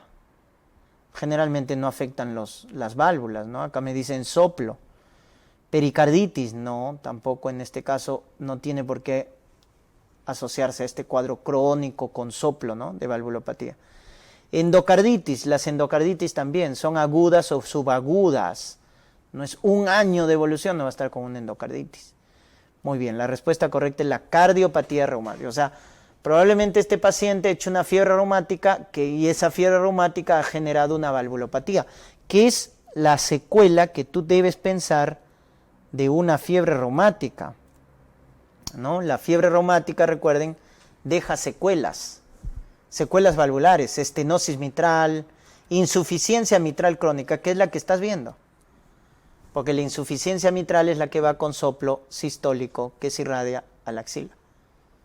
¿Ya? Entonces, es la secuela de la valvulopatía producida por fiebre reumática. Entonces, cardiopatía reumática, ¿no? Y acá, ¿cuál no produce falla cardíaca? La que no produce. Cuando hablamos de falla cardíaca congestiva, estamos hablando de la falla izquierda que al final produce falla derecha. Entonces, ¿quién no hace eso? Las vasculopatías pulmonares, porque estas generan hipertensión pulmonar y la hipertensión pulmonar produce falla cardíaca solo del lado derecho, mientras que el lado izquierdo está normal. Entonces no puedes hablar ahí de falla congestiva. Por eso esta es la respuesta. Las vasculopatías pulmonares solo te dan falla derecha. Cuando hablas de falla cardíaca congestiva es cuando falla el ventrículo izquierdo y luego falla el ventrículo derecho, ¿da? Las demás sí, pues dan falla izquierda y por defecto van a provocar a largo plazo falla derecha. Ya acuérdense las clases funcionales, ¿no? De NIHA. 1, asintomático. 2, cuando tiene disnea a moderados esfuerzos. Por ejemplo, corre y le da disnea. 3 es a leves esfuerzos, o sea, es más limitante. Camina y le da disnea. Y 4 es al reposo. 4 es el reposo. Pues miren qué te dice acá. Disnea, dolor a pequeños esfuerzos. Eso es 3. A pequeños esfuerzos. Como caminar, etc. Entonces ya eso es clase, está descompensado, ¿no? 2 es a moderados esfuerzos, 1 asintomático y 4 el reposo. Característico del edema. Es frío porque hay hipoperfusión, simétrico ascendente, obedece a la ley de la gravedad, es en los pies o en la zona sacra si está en decúbito, baja con la dieta hiposódica y diuréticos, ¿no? Entonces todos son correctos. Todos son correctos. Una característica más que el edema cardíaco es vespertino, o sea, más en la tarde, en la noche, a diferencia del edema renal, ¿no? Que es matutino. El signo auscultatorio más importante para el diagnóstico de falla cardíaca, ¿cuál es, chicos? ¿Ya? Entonces, en la falla cardíaca, el signo auscultatorio más importante es el galope, o el ritmo de galope. El protodiastólico es el llamado tercer ruido, ¿no? El tercer ruido, el llamado protodiastólico, ¿ya? Ese es el signo específico, ¿ya? Entonces, tercero o incluso cuarto ruido, ese es el signo específico de falla. Crépitos en ambas fases, bueno, eso es sensible, no es específico. El galope es específico, los crépitos son sensibles, ¿ya? Entonces, más importante el signo específico, pues, más importante, ¿no? Porque crépitos, recuerden, también lo vemos en otras patologías, como en neumonías, ¿no? Bronconeumonías, etcétera, ¿no? Fibrosis pulmonar, los crépitos tipo velcro, ¿no? Los secos. Ya está, por eso más específico, galope protodiastólico. Falla izquierda, ¿no? Recuerden que cuando falla el ventrículo izquierdo, ¿quién sufre? Los pulmones, porque va a haber congestión pulmonar. Cuando hay falla derecha, lo que va a haber es congestión sistémica. Entonces los signos son diferentes. Datos de falla izquierda es disnea, ortopnea, crépitos, edema agudo de pulmón. O sea, todo lo que sea congestión pulmonar. Y falla derecha, ascitis, ingurgitación yugular, edema de miembros inferiores, reflujo hepatoyugular, hepatomegalia. Eso es falla derecha, porque es congestión sistémica. Entonces, tos por la congestión, pues, el lado izquierdo. Disnea también, ortopnea también. Generalmente está desplazado el choque de punta porque el ventrículo izquierdo se dilata. Ascitis no. Ascitis es de falla derecha. Igual que la ingurgitación yugular, igual que los edemas, que la hepatomegalia. Eso es falla derecha. Miren, varón de 70 años tratado de insuficiencia cardíaca con digitálicos, diuréticos y ECA, ¿no? Anorexia, vómitos, santopsias. ¿Cuál es el diagnóstico clínico, chicos? Entonces, el diagnóstico que ustedes tienen que pensar en esos casos es una intoxicación por digoxina. ¿Cuál es el dato acá? Esto de acá, las santopsias. Cuando el paciente ve de color amarillo las cosas. Y estos son los síntomas más precoces de la intoxicación por digoxina. Los gastrointestinales, anorexia, náuseas, vómitos, ¿no? Entonces, mucho cuidado porque la digoxina tiene un índice terapéutico estrecho. Y cuando un fármaco tiene un índice terapéutico estrecho, es muy sensible su intoxicación. Sobre todo cuando hay hipocalemia, cuando hay hipoxemia, o sea, falla respiratoria, cuando hay acidosis, o sea, cuando el paciente está descompensado. En esos casos, la intoxicación por digoxina, ¿no?, es susceptible. Hipotiroidismo también, ¿ya? O cuando se le combina con otros fármacos. Por eso la mnemotecnia es a ver quién, ¿ya? A ver quién. Amiodarona, verapamilo, quinidina. Esos fármacos predisponen a la intoxicación por digoxina cuando los combinamos. Amiodarona, verapamilo, quinidina. Entonces, mucho cuidado con la digoxina, sobre todo en esos pacientes adultos mayores con falla cardíaca. Hay que monitorizar bien los valores séricos de digoxina, porque si no, pueden producir intoxicación. Entonces, una pregunta clásica, ¿no? ¿Quiénes bajan mortalidad en falla cardíaca? Entonces, a la cabeza, yecas, su hermana, ARA2, beta-block, espironolactona. Y un nuevo fármaco también que ya se emplea para falla cardíaca, que es el sacubitril, que aumenta la vida media de los péptidos natriuréticos, ¿no? ¿Qué hace el YECA y el ARA2? Bloquea la angiotensina 2. ¿Qué hace el beta-block? Bloquea la norepinefrina. ¿Qué hace la espironolactona? Bloquea la aldosterona. ¿Y qué hace el sacubitril? Aumenta la vida media de los péptidos natriuréticos. Entonces, como se dan cuenta, los primeros son los que bloquean a la angiotensina, a la norepinefrina, a la aldosterona, que son los que hacen fibrosis, remodelado del corazón. Por eso bajan la mortalidad, porque evitan que progrese la fibrosis. YECA, ARA2, beta-block, espironolactona. Y luego el péptido natriurético también inhibe la fibrosis, ¿no? Porque es un antifibrótico. Entonces, todos estos fármacos bajan la mortalidad porque evitan que progrese el remodelado. ¿Chicos? Muy bien, entonces enalapril, beta-block, el mejor beta-block en ICC es carvedilol, el mejor beta-block. Furosemida no hemos mencionado furosemida, ¿verdad? Enalapril sí, enalapril carvedilol sí, enalapril carvedilol sí, furosemida no, digoxina tampoco. Te queda la B y la C. ¿Quién es más completa? La C, pues, ¿no? Te da YECA y beta-block. Mejor, pues, ¿no? Mejor que YECA solo. Miren, ¿quién baja mortalidad? Ya sabes, ¿verdad? YECA, ARA2, espironolactona, beta-block y el último, sacubitril. Ya está, YECA, pues, YECAs. Los demás no bajan mortalidad en falla cardíaca. ¿Ya? Acuérdate esos 5, que bajan la mortalidad.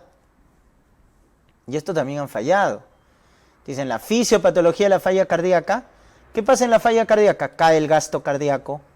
Como cae el gasto cardíaco, se activa el tono simpático. Entonces aumenta la liberación de norepinefrina. Se activa el sistema renina-angiotensina-aldosterona. Por lo tanto, aumenta la angiotensina, aumenta la aldosterona, aumenta la ADH. Eso produce la activación del sistema renina-angiotensina. Entonces, la ADH aumentada, eso es correcto, se bloquea con somatostatina, no tiene nada que ver, ¿no? La poscarga, ¿con quién se reduce? Con los YECAs, con los beta-block. La precarga, ¿con quién se reduce? No con la espironolactona, sino con diuréticos tipo tiazida, furosemida. Chicos, en la falla cardíaca, la espironolactona no se emplea como diurético, sino como antifibrótico. Ese es en falla cardíaca. En cambio, cuando tú escuches espironolactona como diurético, ¿ese es en quién? En cirrosis. Ahí sí, como diurético. En cambio, en falla cardíaca lo utilizas como antifibrótico. La dosis es diferente, 25 miligramos por día, antifibrótico. 100 miligramos por día, diurético. ¿Se dan cuenta? Entonces, la espironolactona no baja la precarga, porque se han confundido muchos porque pensaron, espironolactona es diurético, baja la precarga. No, pero en falla cardíaca, la espironolactona no se utiliza como diurético, sino como antifibrótico. ¿La aldosterona aumenta los niveles de potasio? No, la espironolactona, no te confundas. Esta es la correcta. La angiotensina 2 produce fibrosis, claro, les dije, ¿no?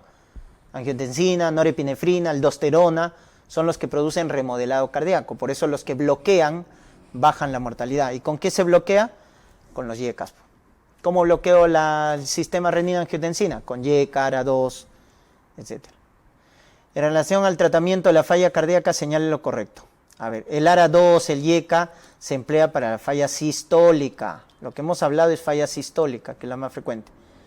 ARA2 mejora los síntomas. No, no solo mejora los síntomas, sino el pronóstico, porque baja mortalidad. Hemos dicho, ¿no? YECA, ARA2, baja mortalidad. El beta-block mixto, que reduce mortalidad en falla cardíaca, es carvedilol, les dije. El mejor beta-block mixto es carvedilol. ¿La espironolactona se utiliza en clase funcional 1? No, en clase funcional 3, 4, cuando el paciente está descompensado. Esto es correcto. La digoxina, sí, cuando tengan FA con insuficiencia cardíaca, para controlar la frecuencia de la digoxina, de la fibrilación, perdón, se da digoxina, ¿ya? O sea, cuando el paciente tiene falla cardíaca con fibrilación auricular, para controlar la frecuencia cardíaca de la FA, se da digoxina. Y esta es una pregunta que nos dice, ¿qué fármaco que se emplea para cáncer es cardiotóxico? Genera miocardiopatía dilatada. Por eso se debe hacer control con ecocardiograma, doxorubicina. Ese es el cardiotóxico, doxorubicina, ¿ya? Ciclofosfamido genera cistitis hemorrágica, ciclofosfamida, ¿no? Ya está. Marque lo incorrecto en el dolor por pericarditis. Recuerden que en la pericarditis el dolor cambia con la respiración y cambia con la postura. Al sentarse o inclinarse hacia la parte anterior, baja el dolor. En cambio, cuando se acuesta al decúbito, aumenta el dolor cuando se acuesta. Por eso la B es falsa. ¿Mejora con el decúbito? ¿Se incrementa el sentar? No, es al revés. Empeora con el decúbito y mejora al sentarse. Es por inflamación de la hoja parietal, que es la que está inervada, puede dar frote, se irradia y en casos severos puede dar derrame y taponamiento cardíaco. La B es falsa. Acá también, ¿cuál confirma la pericarditis? No, el ecocardiograma es para ver derrame pericárdico, que es patológico a partir de los 50 mililitros. O taponamiento, que ya es más de 250 mililitros de forma aguda. Ahí es ecocardiograma, derrame pericárdico, taponamiento cardíaco. Pero pericarditis como tal es EKG, chicos. Porque la alteración típica, ¿cuál es la alteración típica en el electrocardiograma de una pericarditis? Esto, ST elevado, cuando veas cóncavo hacia abajo, ST elevado, pero cóncavo hacia abajo, la carita triste, ¿eso qué es, chicos? Infarto, ¿verdad? En derivaciones contiguas. Pero si tú ves un ST elevado, ahí está, miren, pero cóncavo hacia arriba, miren, ST elevado, cóncavo hacia arriba, carita feliz, eso es pericarditis. En todas las derivaciones difusas. Chicos, cuando les digan joven con dolor de pecho, con ST elevado en todas las derivaciones, eso es pericarditis. Ya, electrocardiograma para pericarditis, sí, porque hay cambios característicos, alternancia del eje eléctrico, elevación del ST, onda T negativa, hay ciertas características con el electrocardiograma que nos confirma la pericarditis. ¿Ya? Ecocardiograma es cuando me dicen derrame pericardio, efusión pericárdica. ¿Cuánto comprimimos el tórax en un lactante? 4 centímetros, ¿no? En un niño, o sea, mayor de un año, pues, ¿no? Es 5 centímetros. En lactante, menor de un año, 4 centímetros. Y en adulto, de 5 a 6 centímetros. Compresión del tórax en la reanimación cardiopulmonar. Primer paso en el soporte vital básico del niño. Primero en todo RCP, antes de iniciar el RCP, lo primero, doctores, es verificar la escena segura, ¿correcto? Verificar la escena segura, eso es lo primero en todo. Luego ya verificas si respira, si tiene pulso, activas el sistema de emergencia, que es cuando ya has determinado que está en paro, ¿no? Activas el sistema de emergencia, inicias la compresión, soporte vital básico. Pero el primer paso es asegurar la escena, tanto para el reanimador como para la víctima, pues, ¿no? Ya está. Y acá nos dicen 5 años, niñito de 5 años que está en reanimación, recibe descarga eléctrica seguida de masaje y al persistir con fibrilación se aplica una segunda descarga y adrenalina y a pesar de eso continúa. O sea, le estás dando descarga eléctrica, no responde. Descarga eléctrica, no responde. Le colocas epinefrina. Nuevamente, descarga eléctrica, no responde. Cuando no hay respuesta a la descarga eléctrica más de 2 veces, ya podemos hacer uso de este antiarrítmico de amplio espectro, que es amiodarona, en el caso de los niños 5 miligramos por kilo de peso en bolo endovenoso, ¿ya? Con un fármaco de rescate cuando no responde a la cardioversión eléctrica, ¿ya? A la cardioversión eléctrica. Muy bien, entonces ese fármaco se puede administrar. Claro, adrenalina ya se le está colocando, por eso te dice acá, ¿no? Adrenalina, ¿no? Ya se le colocó. O sea, igual no hay respuesta, entonces ya de ahí viene ya amiodarona. Muy bien. Y en este electrocardiograma, lo que estamos viendo acá, miren, varón de 70 años, con disnea, dolor de pecho, presenta pérdida súbita de conciencia, respiración agónica, ausencia de pulso, o sea, está en paro, ¿no? No tiene pulso, respiración agónica, paro. Le toman un EKG, miren qué encuentra. Miren cómo acá claramente ves el QRS ancho, o sea, más de 0,12 segundos. Eso tienen que darse cuenta. El QRS ancho, miren. Esos son los QRS, doctores, que está ancho y la frecuencia está más de 100, o sea, estás hablando de una taquicardia ventricular, sin pulso. Ese es el diagnóstico, taquicardia ventricular sin pulso, que es un ritmo de paro cardíaco, igual que la fibrilación ventricular. Por lo tanto, dice, ¿cuál es la primera acción? ¿La primera acción es desfibrilación? No. La primera acción, chicos, es la reanimación, es decir, el soporte vital básico, que es el masaje cardíaco. Recuérdate, el CAB. Eso es lo primero, compresiones. Vía aérea, ventilación, compresiones. Ese es el primer paso, la primera acción cuando encuentro un paro cardíaco. Ahora, si bien es cierto que este es un ritmo desfibrilable, luego vendrá la desfibrilación.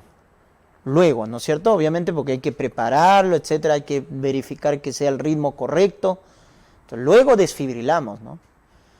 Entonces, si te hubieran preguntado cuál es el tratamiento más efectivo para sacarlo de esa arritmia que está generando paro, ahí sí la respuesta hubiera sido desfibrilación.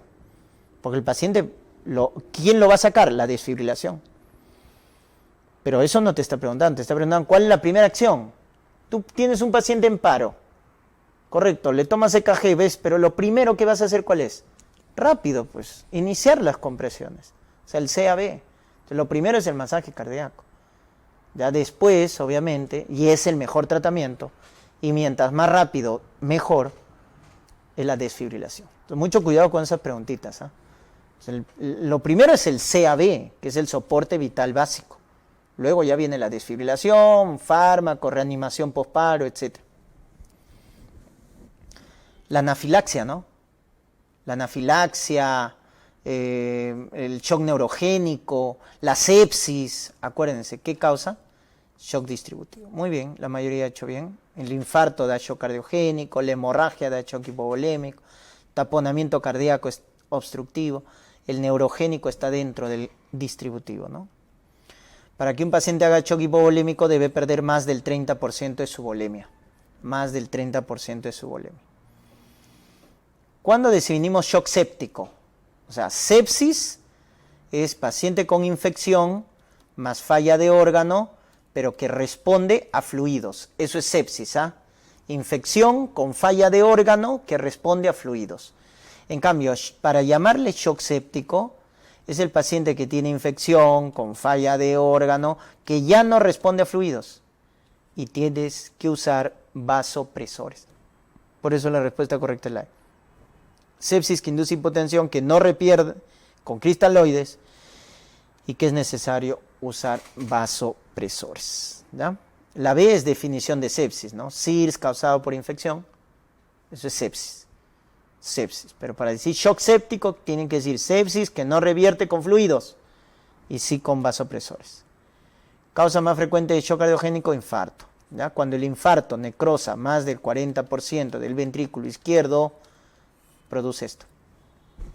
Cuando un infarto necrosa más del 40% del ventrículo izquierdo, produce shock cardiogénico. El mecanismo fisiopatológico primario del shock séptico, ¿cuál es? Las endotoxinas que producen vasodilatación generalizada. ¿Y eso qué produce? Disminución de la resistencia. Por eso el shock séptico va con disminución de resistencia y alto gasto. Por eso le llaman piel caliente, ¿no? El shock con piel caliente, shock distributivo, producido por sepsis. Y acá les dicen 67 años, diabética, hipertensa, con fiebre, disuria, poliacuria, dolor lumbar, ¿no? Miren, hipotensión, taquicárdica. O sea, te están hablando ya de un cuadro con fiebre, con disuria, con dolor lumbar, y yo pensaría hasta ahí una pielonefritis. Pero ya si te dicen, esta pielonefritis, miren lo que produce, ¿eh? Confusión. desorientación, hipotensión, oliguria, ictericia. O sea, ¿qué nos está hablando? Falla de órgano. Falla neurológica, falla hemodinámica, falla renal, falla hepática. Entonces, una infección que está produciendo fallas de órgano. ¿Cómo se llama eso? Sepsis, pues por pielonefritis. Doctor, ¿por qué no la A? No, pues para llamar shock séptico te debe decir que no responde a fluidos y sí a vasopresores. Ahí recién marcas shock séptico. Y ya no hay sepsis severa, eso es término antiguo. Solo es sepsis y shock séptico, ya no sepsis severa. Miren, paciente que le dio su infarto, evoluciona mal, hipotensión, datos de shock, ¿eh? Cuando un paciente entra en hipotensión ya es shock. Y miren este shock, va con crépitos en ambos hemitórax, más del 50%. Entonces estamos hablando, el que marcó edema agudo de pulmón por los crépitos se olvidó de la hipotensión. Entonces, si un paciente que hizo infarto hace hipotensión, más obviamente edema agudo de pulmón, ¿de qué estás hablando? De un shock. Ahí está, por la hipotensión. Y cardiogénico, por la congestión pulmonar. El shock que te da edema agudo de pulmón es el cardiogénico. Entonces, la respuesta acá, el shock cardiogénico. Hay que dar inotrópicos, ¿no? Norepinefrina, dobutamina, para levantar la función cardíaca, ¿ya? Entonces, acuérdense de los datos de shock, ¿eh? Te dicen piel fría, llenado capilar lento, alteración del sensorio, hipotensión, ¿no? Que es el que más conocemos. Cuando un paciente está hipotenso ya está chocado. Y si hay shock con edema agudo de pulmón, eso es shock cardiogénico. Bien, shock traumático, hipovolémico se caracteriza. Cuando perdemos volumen, ¿quién se activa? El tono simpático rápidamente para producir taquicardia, para producir vasoconstricción.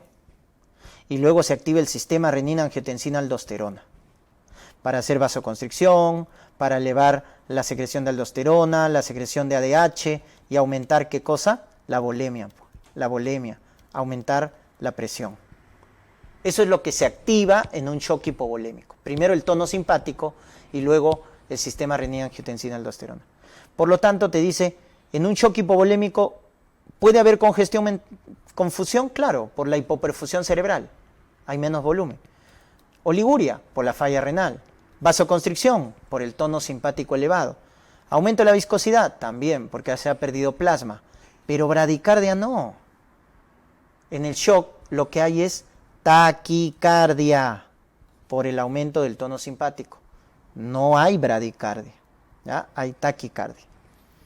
A ver, niñito de 5 años, ¿no es cierto?, que tiene urticaria, prurito, estridor laringio, miren, compromiso ya respiratorio por haberse colocado penicilina. ¿Qué está haciendo?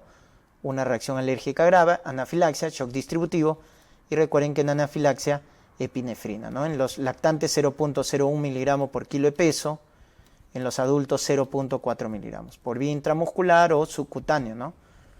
Recuerden que en shock anafiláctico, el tratamiento de elección es epinefrina.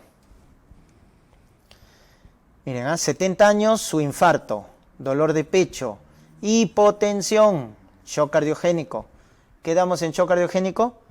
Inotrópicos, pues, ¿no? Dobutamina, norepinefrina, dopamina también se pueden emplear. Entonces, ¿para qué damos estos inotrópicos en un shock cardiogénico? Para levantar la función cardíaca, ¿ya? Norepinefrina, dobutamina, dopamina. El manejo de shock séptico por pielonefritis debe incluir. ¿Qué debe incluir el manejo de shock séptico?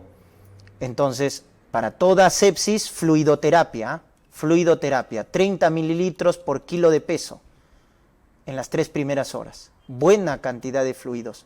El de elección, cloruro de sodio. Más, como es shock séptico, vasopresores. Y el vasopresor de elección en shock séptico, chicos, es la norepinefrina. Y hay que dar antibiótico-terapia de amplio espectro. Eso es otro manejo de la sepsis, ¿no? No es solo pasarle fluidos, no solo pasarle vasopresores, sino que tienes que aumentar la cobertura antibiótica. Y en el caso de un foco urinario, los carbapenem van bien porque cubren a bacilos gram negativos y también gram positivos. Entonces los carbapenem van bien. Por eso esta es la respuesta correcta, ¿no? Dobutamina es más para shock cardiogénico. shock cardiogénico. Vancomicina es para ese aureus, ¿no? Ese aureus meticilino resistente. ¿Ya? Dobutamina es para shock cardiogénico, ya les dije. Muy bien, respuesta correcta la B.